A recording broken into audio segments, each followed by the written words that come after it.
नमस्कार बंधुगण, आपण मानंको आम चैनल को स्वागत।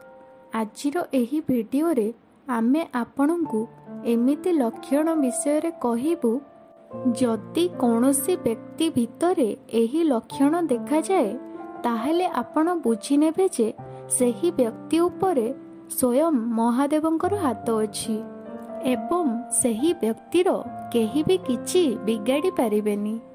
बंधुगण, भगवान शिव जी की देवंक देव महादेव अटंती, संसार सबु स्थान विद्यमान अटंती, जी की समस्त संसार पिता अटंती, तांको भोलानाथ मध्य कहा जाए कारण से निज भक्त मानक मध्यरे भेदभाव करंतिनी।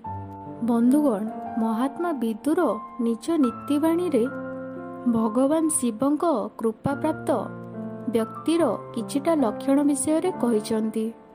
बंधुगण, आपण माने जानिथिबे महात्मा विदुर महाभारतर केंद्रीय पात्र मानक मध्यरु जणे थिले, जिए कि निजर प्रचंड बुद्धि एवं कौशलता पाई पितामह भीष्मक द्वारा हस्तिनापुरर प्रधानमंत्री भावरे नियुक्ति पाइथिले। महात्मा विदुर गौरव एवं पांडव मानक दादा थिले। से स्वयं धर्मराजंक अवतार थिले, जोंथिपाई कि तांकु भूत एवं भविष्यतर ज्ञान रहुतिला। बंधुगण, चलंतु जानिबा मनीषर सही लक्षण विषय रे। ता पूर्वरु जदि आपण आम चैनल को सब्सक्राइब करि नाहंती, आम चैनल को सब्सक्राइब करि दियंतु। ता सहित वीडियोटी को लाइक करि दियंतु कारण परे आपण भूली जिवे। बंधुगण, महादेव को कृपा प्राप्त व्यक्ति साधारण जीवन यापन करने को भल पाए। एही भली व्यक्ति देखे हेबा गुणरू वंचित थाए। एही भली व्यक्ति अन्य मानंकु केबे भी अपमान करने को प्रयास करेनी, भूल रे भी काहाकू कटु वचन कुहेनी। महादेव को कृपा प्राप्त व्यक्ति पशुप्रेमी होइथाए, केबे भी कौनसी निरीह पशु उपरे अत्याचार करेनी। बंधुगण, महात्मा विदुर कहिसंती, जेउ व्यक्ति अधिका धन संपत्ति ज्ञान एवं ऐश्वर्य लाभ करिला परे मध्य गर्व करे नहीं एवं सबुबेले समस्तिंक सहित विनम्रता सहित कथा हुए, एमिति व्यक्ति मानक उपरे महादेवंकर सबुबेले कृपा रुहे।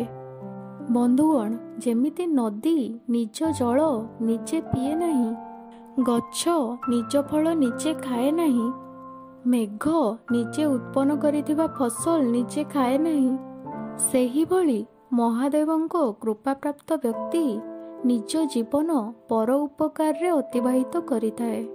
एमिति व्यक्ति सबुबेले अन्य मानंकु सहाय्य करिबा पई तत्पर रुहे, केवल अन्य मानंकु खुशी देबा पई परिश्रम करिथाए।